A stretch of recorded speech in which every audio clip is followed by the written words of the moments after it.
여러분 안녕하십니까? 네, 반갑습니다. 마가복음 2가로 다시 만나게 됐습니다. 마가복음 2가는 예수님의 사역의 하루입니다. 기억절 먼저 읽어볼게요. 예수께서 이르시되 나를 따라오라 내가 너희로 사람을 낚는 어부가 되게 하리라 하시니. 마가복음 1장 17절 말씀. 이거에서는 마가복음 1장에 기록된 예수님의 사역 5가지를 소개하고 있습니다. 제자를 부르시고 귀신을 쫓아내시고 베드로의 장모님과 또 많은 병자를 고치셨던 일, 새벽에 기도하시고 갈릴리에서 전도하시고 문둥병을 고치셨던 이런 모습을 통해서 마가복음만이 전할 수 있는 예수님의 모습을 이렇게 볼 수가 있습니다. 사복음서는 각각 다른 예수님의 모습을 비춰주고 있죠. 마태복음에서는 왕으로 오신 예수님의 모습을 보여줍니다. 그래서 하나님의 나라의 교훈인 산상수훈을 전하는 모습이 마태복음에 기록되어 있죠. 누가복음에서는 예수님의 좀 인간적인 모습을 볼 수 있습니다. 그래서 선한 사마리아인 이야기가 거기에 특별히 기록되어 있죠. 요한복음에서는 예수님의 신성, 예수님의 신적인 모습을 우리에게 보여줍니다. 그래서 예수님이 바로 하나님이시라는 표적을 찾는 내용들이 많이 기록되어 있습니다. 마가복음의 특징은 곧이라는 말이 많이 나옵니다. 곧. 예수님께서 무엇을 하시고 곧 또 딴 걸 하시고 또 딴 걸 하시고, 그래서 예수님께서 바쁘시게 일하는 모습을 많이 보여줍니다. 이것은 예수님이 어떤 분인지 우리가 느낄 수 있도록 해줍니다. 죄인을 위해서 봉사하시고 하나님의 은혜와 능력이 예수님과 어떻게 함께하고 있는지를 보여줍니다. 그래서 마가복음 초반부에는 예수님의 말씀보다는 다른 이들을 어떻게 돌보시고 어떻게 사역하시는지 두드러지게 나타납니다. 그리고 그 많은 사역 중에서도 어떻게 또 기도를 하시고 또 그 기도를 통해서 어떤 능력을 얻으셨는지에 대한 얘기가 나옵니다. 그래서 우리도 수많은 사역들을 하잖아요, 교회에서. 근데 그 수많은 사역이 정말 하나님의 뜻대로 하나님의 영광을 위해서 사용되기 위해서는 어떻게 해야 될까 항상 고민이 많은데, 마가복음이 전하는 예수님의 모습을 바라보면 그 답을 찾을 수 있지 않을까라는 생각이 듭니다. 일요일서지부터 보겠습니다. 일요일서지에서는 예수님이 제자들을 먼저 부르는 장면이 나옵니다. 나를 따라오너라 라는 것인데요. 마가복음 1장 16절에서 20절 말씀을 가지고 본문 얘기하고 있습니다. 잠깐 읽어보겠습니다. 갈릴리 해변으로 지나가시다가 시몬과 그 형제 안드레가 바다에 그물 던지는 것을 보시니 저희는 어부라. 예수께서 가라사대 나를 따라오너라 내가 너희로 사람을 낚는 어부가 되게 하리라 하시니 곧 그물을 버려두고 조치니라. 조금 더 가시다가 세베대의 아들 야고보와 그 형제 요한을 보시니 저희도 배에 있어 그물을 깁는데 곧 부르시니 그 아비 세베대를 사꾼들과 함께 배에 버려두고 예수를 따라가니라. 예수님께서 시몬, 베드로와 그 형제 안드레, 그리고 세베대의 아들 야고보와 요한을 제자로 부르시는 장면이 나옵니다. 이 제자로 예수님이 부르시는 데는 특징이 좀 있습니다. 일단은 차별을 두지 않으셨습니다. 이 본문에서 보면 예수님께서 제자를 부르신 이 두 형제들은 각각 어부였습니다. 그리고 이들은 동역자였습니다. 그리고 베드로도 배가 있었고 야고보도 배가 있었는데 차이점이 있었다면 야고보와 요한의 집에는 싹꾼들이 있었습니다. 베드로와 안드레보다는 부유했던 것처럼 보입니다. 그렇지만 둘 다 어부였기 때문에 가난한 사람들이었습니다. 그런데 중요한 것은 예수님께서 이 4명의 사람들을 모두 제자로 부르셨습니다. 이것은 모든 사람을 제자로 삼으시는 예수님의 사역을 나타내기 위함입니다. 예수님께서 누가 더 부자고 누가 더 가난하고 이런 것을 생각하지 않으시고 거기에 있는 모든 어부들을 다 부르셨습니다. 차별도 없으셨습니다. 예수님의 부르심에는 후회도 없으십니다. 사람의 편에서 예수님을 거절하기도 하고 후회하기도 하지만 예수님께서는 모든 사람을 부르시고 결코 후회하지 않으십니다. 두 번째 특징이 있죠. 예수님의 부르심의 두 번째 특징은 그 안에 주권과 약속이 있다는 것입니다. 그 당시 유대 사회에는 제자가 스승을 찾아서 배웠습니다. 그런데 다른 랍비들, 다른 선생들과 달리 예수님께서는 주도권을 가지시고 그분이 제자들을 부르셨습니다. 주님과 우리의 관계에 있어서 이 주도권이 항상 예수님께 있는 것이죠. 그분이 먼저 우리에게 다가오셨고 우리를 구원하셨고 또 인도하시고 늘 함께 하시는 것입니다. 그리고 그 부르심에는 항상 약속이 있습니다. 그들에게 하나님 나라를 약속하셨습니다. 그리고 그들에게 사명을 주시고 예수님과 동역자가 될 것이라고 약속을 해 주셨습니다. 그래서 여기 보시면 너희가 사람 넘는 어부가 되게 하리라 라고 이렇게 되어 있는데 이 말은 헬라어 포이에오입니다. 미래 능동태인데요. 내가 그렇게 만들 것이다 라는 뜻을 가지고 있습니다. 제자들에게 사명을 주시고 능력을 주시겠다라고 하는 것입니다. 한편 그들의 사명을 고기 잡는 것에 비유를 했습니다. 이렇게 했던 그 이유는 그 형제들의 직업이 어부였기 때문도 있었지만 이것이 구약적인 배경을 가지고 있습니다. 예레미야서 16장 16절에 한번 읽어주시겠어요? 여호와께서 가라사대 보라 내가 많은 어부를 불러다가 그들을 낫게 하며 그 후에 많은 포수를 불러다가 그들을 모든 산과 모든 작은 산과 암혈에서 사냥하게 하리니.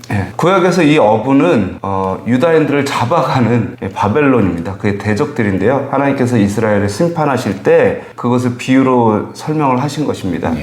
예언자들은 하나님의 심판을 표현하기 위해서 이런 비유를 사용했지만 예수님께서는 하나님의 심판을 피하기 위한 것으로 그것을 이제 약간 반대적 의미로 적극적으로 사용하여 주셨습니다. 그래서 이 급박한 하나님의 의로운 통치에 직면하여 있는 예수님께서 이 사람들을 부르셔서 이 바다라는 것이 이제 구약의 배경에서 보면 죽음과 죄를 상징하거든요. 거기에서 이제 사람들을 불러 모으는 것은 구원을 의미합니다. 그래서 사람 낚는 어부가 된다는 것은 죽음의 바다에서 사람을 건져내겠다라는 그런 뜻입니다. 그래서 이 예수님의 부르심에 대한 그 어부들, 그 제자들의 반응은 어땠을까요? 마가복음에서는 이들은 즉시 모든 것을 버리고 떠났다고 기록합니다. 그런데 요한복음에서는 이들은 이미 침례 요한의 추종자였고 예수님에 대한 침례 요한의 선포, 보라 세상 죄를 지고 가는 하나님의 어린 양이로다 라고 하는 그 침례 요한의 선포를 들어 알고 있었던 것으로 기록되었죠. 그런 상태에서 그들이 예수님을 만났고 그들은 예수님을 따랐던 것입니다. 물론 이런 배경 지식이 없는 마가복음의 단순한 기록도 의미가 있습니다. 부르시는 예수님의 능력과 주권이 강조되어 있고 거기에 응답하는 이들의 단순한 결단력과 순종을 거기서 배울 수 있기 때문이죠. 그렇죠. 마가복음은 일부러 그 배경들을 다 뺐어요. 왜냐하면 예수님께서 이 땅에 오셔서 종처럼 종의 모습으로 섬기는 자의 모습으로 우리에게 보여주셨기 때문에 그 순종의 모본을 우리가 따를 수 있도록 하여 주신 것입니다. 그래서 우리가 단순하게 예수님께서 부르시면 순종하며 나아가는 그런 모습을 우리가 닮았으면 좋겠다라고 해서 이 마가복음은 일부러 그렇게 기록한 것 같습니다. 월요일 소지에 보시면 잊지 못할 안식일입니다. 이어지는 내용을 그대로 소개하고 있는데요. 1장 21절에서 28절 말씀입니다. 좀 길지만 그래도 읽어보겠습니다.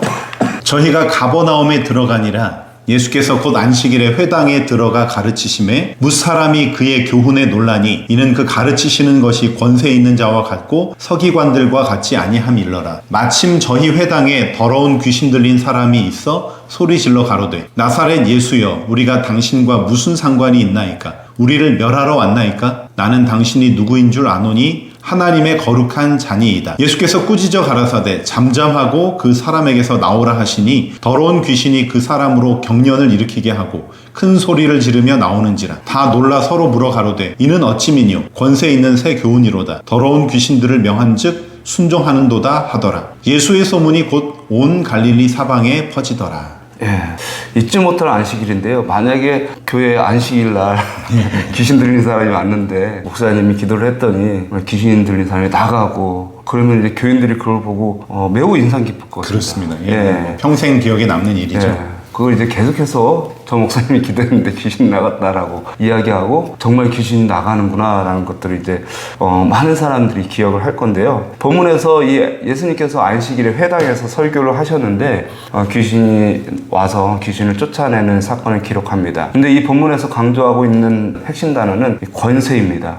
왜냐면 예수님이 가르침도 권세가 있었고 귀신 들리는 사람을 내쫓는 모습도 권세 있는 모습과 같았습니다. 그러면 이 권세가 어디서부터 왔을까? 그것은 귀신 들리는 사람이 그것을 가르쳐주고 있습니다. 그가 고백을 하는데 그는 예수님을 하나님의 거룩한 자라라고 말하고 있습니다. 사람들은 예수님이 누구이신 줄 알지 못했는데 마귀는 그분을 알고 공개적으로 인정한 것입니다. 재미있는 사실은 예수님께서는 자신을 증명해주는 이 사단의 증거에 대해서 잠잠하라고 주장을 하시죠. 왜 그랬을까요? 귀신과 사단은 이 거룩한 증거에 끼어들 자격이 없기 때문입니다. 예수님께서 그러니까는 제자들을 자신의 증인으로 삼지만 귀신들이나 거기에 사단은 대해서 증인으로 끼어들 삼지 자격이 않는다. 없는 것이죠. 제자가 될 수 없다. 당시에 메시아에 대한 기대가 정치적 색채를 띠고 있었기 때문에 일과에서 말씀드린 것처럼 슈퍼스타, 굉장히 능력 있고 권세 있는 힘이 있는 모습으로 올 것에 대한 오해가 있었기 때문에 그것이 아니라는 것을 이야기하기 원하셨습니다. 세 번째로는 유대 지도자들의 시기와 질투로 예수님의 사역이 초창기부터 방해를 받을 수 있었기 때문에 사단에게 잠잠하라고 이렇게 한 것이죠. 그렇죠. 예수님은 자신이 하나님의 아들이며 창조주이심을 증거하려고 하지만 사단에게는 오히려 침묵하라고 하는 것이 모순적인 것 같습니다. 그런데 이것은 오히려 마가복음에서 드러나는 주제입니다. 학자들은 이 부분에 대해서 메시아 비밀이라고 부른다고 하는데요. 이것은 독자들에게 두 가지를 강조합니다. 예수님에 대한 비밀은 감추려 해도 감출 수 없다는 것을 이야기하고 있고요. 그리고 예수님께서 침묵을 요구하심으로써 예수님에 대한 오해가 없는 더 확실한 계시가 주어지기를 바라십니다. 예수님의 권세 있는 말과 행동에 대한 그 비밀은 더욱더 많은 사람들에게 관심과 확증을 불러일으키기 때문입니다. 사실 예수님에 대한 소문은 인간의 힘으로 막을 수 없었습니다. 만약 우리가 예수님과 동행하여 예수님의 권세를 가지고 설교하고 봉사하고 전도한다면, 그리고 사랑한다면 감출 수 없는 비밀처럼 많은 사람들에게 전파되게 될 것입니다. 화요소지입니다. 이어진 안식일 사역인데요. 그렇게 설교를 끝나고 나서 이제 예수님께서 베드로의 집에 이제 가게 되었습니다. 마가복음 1장 29절에서 34절 말씀인데요. 한번 읽어주세요. 회당에서 나와 곧 야고보와 요한과 함께 시몬과 안드레의 집에 들어가시니 시몬의 장모가 열병으로 누웠는지라. 사람들이 곧 그의 일로 예수께 여짜온대 나아가서 그 손을 잡아 일으키시니 열병이 떠나고 여자가 저희에게 수종드니라. 저물어 해질 때에 모든 병자와 귀신 들린 자를 예수께 데려오니 온 동네가 문 앞에 모였더라. 예수께서 각색 병든 많은 사람을 고치시며 많은 귀신을 내어 쫓으시되 귀신이 자기를 알므로 그 말하는 것을 허락지 아니하시니라. 일요일소지 월요일소지에서 보면 예수님의 주권, 예수님의 약속, 권세 있는 모습을 보여줬는데 화요일소지랑 목요일소지에서는 예수님의 헌신적이고 자비로운 모습을 우리에게 보여줍니다. 베드로의 장모님을 치유하시는 장면에서 그녀의 손을 잡아 일으키시는 모습은 예수님의 친절하고 자비로운 모습을 보여줍니다. 그리고 나서 이제 저물 때에 모든 병자와 귀신들이 예수님께 나아옵니다. 근데 예수님께서 그들을 깊은 밤까지 치유하여 주십니다. 시대소망에 이렇게 기록을 하고 있는데요. 깊은 밤이 되어 군중이 다 물러가고 나서야 시몬의 집에 쉼이 찾아왔다. 긴 흥분의 날이 지나가고 예수님께서는 잠자리를 찾으셨다라고 되어 있습니다. 예수님과 제자들이 안식일 오후 시간을 정말 바쁘게 지낸 것 같습니다. 안식일 오후 예수님의 사역을 통하여 우리가 두 가지 정도를 알 수 있을 것 같은데요. 첫 번째로는 그들이 저물어 해질 때에 예수님께 이렇게 다가온 모습을 통해서 그들이 안식일을 기억하여 지켰음을 알 수 있습니다. 시대의 소망에는 이렇게 기록되어 있습니다. 백성들은 랍비를 두려워하여 안식일에는 감히 치료를 받기 위하여 나오지 못하였다. 그러나 태양이 지평선 아래로 사라지기가 무섭게 일대 소동이 일어났다. 가정에서, 가게에서, 시장에서 동네 주민들이 예수께서 쉬고 계시는 보잘것없는 집으로 밀려 들어왔다. 물론 예수님께서는 베드로의 장모님을 안식일에 고치셨지만 그들은 아직 안식일의 참 뜻을 알지 못했기 때문에 안식일이 해지는 시간과 동시에 그들이 몰려왔습니다. 그럼에도 불구하고 예수께서는 안식일 이후에라도 그들을 고쳐주시고 그들에게 기쁨과 구원의 놀라운 경험을 갖게 하셨습니다. 안식일을 기억하는 것도 중요하지만 그 안식일이 어떤 날인지 그 의미를 이해하는 것도 매우 중요한 모습을 우리가 볼 수 있는 것이죠. 목사님은 어떠십니까? 안식일 이후에 누군가 찾아오면 이제 좀 쉬어야 될 시간에 오면 참 어렵지 않습니까? 때때로 힘들기도 하지만 그래도 해야죠. 그래도 열심히 하잖아요. 우리 예수님이 그런 모습이었습니다. 정말 대단한 것 같습니다. 그래서 안식일은 사실 섬김의 정신을 배우는 시간이거든요. 특별히 이 베드로의 장모님이 열병이 떠나고 치유가 받고 나서 수종을 들었습니다. 그것을 이제 보면 아마 예수님이 밤늦게까지 일하실 때 수많은 병자들이 찾아왔을 때 제자들과 장모님도 그 사역에 동참했겠죠. 예. 예수님이 일하고 있는데 가만히 있지는 않았을 것입니다. 예. 그리고 그 예수님의 헌신적인 사역이 다른 사람들에게 전파되었을 것입니다. 예. 아마 거기에서 제자들뿐만 아니라 치유를 받은 사람도 함께 또 옆에 또 어려운 사람들을 데리고 오고 또 같이 도와주지 않았을까라는 생각도 듭니다. 그러니까 이 섬김의 정신, 헌신의 정신이 그 안식일에 계속해서 퍼져나감을 좀 느끼게 되었습니다. 예. 제자들과 장모님이 함께 예수님의 사역을 늦게까지 도우면서 무엇을 느꼈을까요? 환자들이 막 여기서 치유를 받고 고통받는 사람이 벗어나서 기뻐하고 귀신 들렸던 사람이 자유하게 됨을 보면서 그들은 함께 기뻐하고 정말 큰 보람을 느꼈을 것입니다. 해가 지고 정말 어둡고 이제 잘 자리에 들어갈 그 시간임에도 불구하고 피곤함을 모른 채 봉사를 했을 것 같다는 생각이 듭니다. 예. 우리들의 매일의 안식일도 이런 기적과 기쁨이 있었으면 좋겠네요. 예.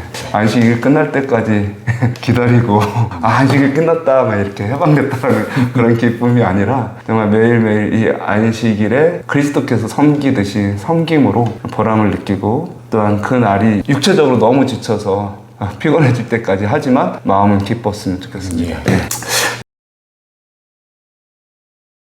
수요소지입니다. 예수님의 사역의 비밀입니다. 그리고 나서 이제 예수님께서 그 다음 날 어떤 삶을 살았는지 일요일이죠.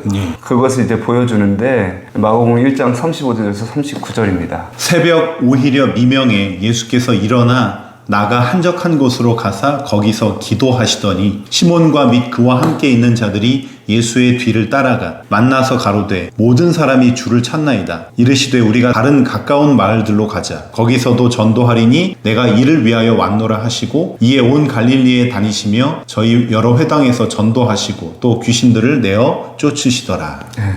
다시 한번 이렇게 생각을 해보면 목사님은 안식일 오전에 설교하고 오후에 또 성도와 교제를 하고 저녁과 밤 늦게까지 봉사를 하고 나면 일요일 날은 어떻게 하십니까? 일요일 아침은 좀 잠을 더 자고 싶은 마음이 들죠. 네, 저도 그렇죠. 네, 대부분 그런데 예수님은 일요일 아침 일찍부터 또 일어나셔서 사실 전날 늦게까지 봉사하고 나면 일요일에 좀 쉬셔야 되는데 오히려 일어나셔서 기도를 하십니다. 새벽 기도를 그렇게 하시고 나서 제자들이 예수님을 쫓아와서 많은 사람들이 전날 아쉽게 돌아갔던 사람들인지 모르지만 그들이 또 소문 듣고 찾아오게 됩니다. 정말 바쁜 하루 일정이 다시 한번 시작이 되는데요. 주님께서는 또 다른 마을로 이제 가십니다. 그리고 거기서 전도하시고 귀신을 쫓아내는 사역을 하십니다.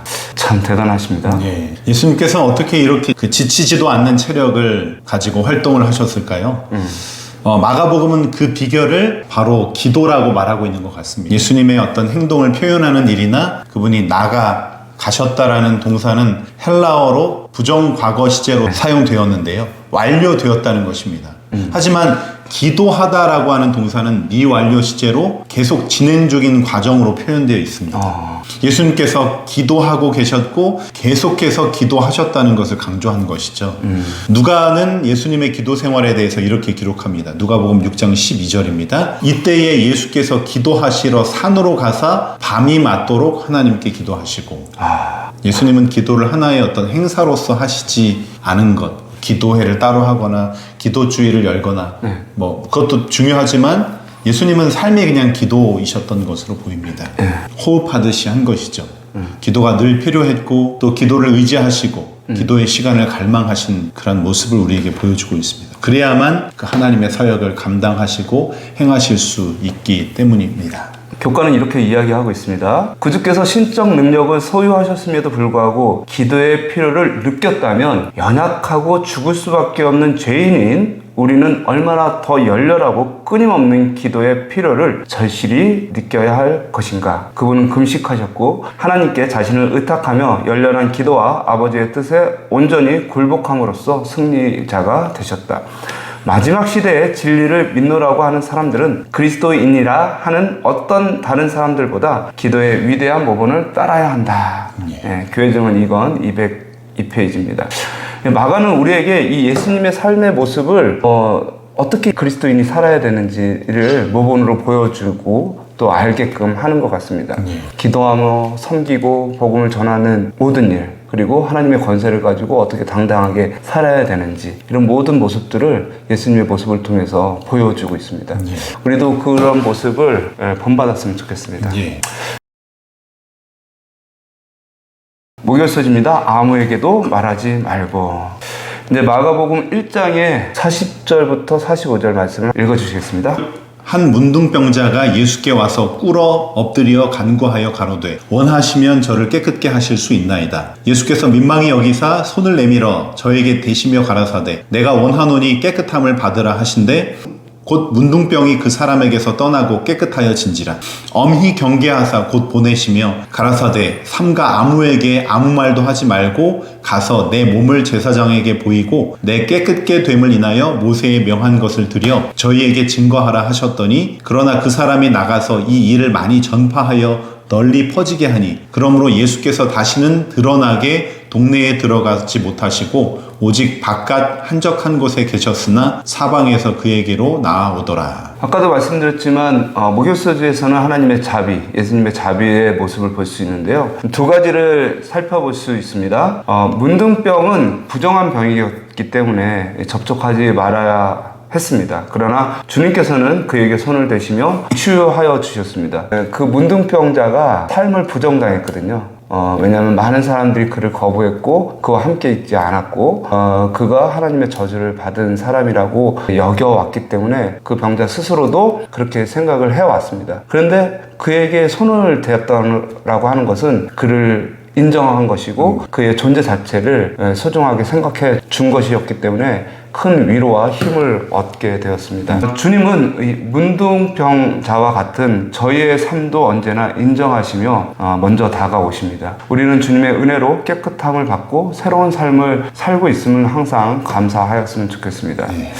그리고 또 두 번째로 생각해 볼 것은 모세의 기록에 있어서 의식적으로 부정한 사람을 접촉하면 그 사람도 부정한 사람이 됩니다. 그러니까 예수님이 문둥병자를 만지면 예수님도 부정한 사람이 되어야 합니다. 그래서 정결하게 되려면 반드시 목욕을 해야 되는데 마가는 예수님이 나병 환자를 만졌지만 부정해지지 않았음을 강조하고 있습니다. 오히려 그 문둥병자가 깨끗해졌음을 증거하고 있습니다.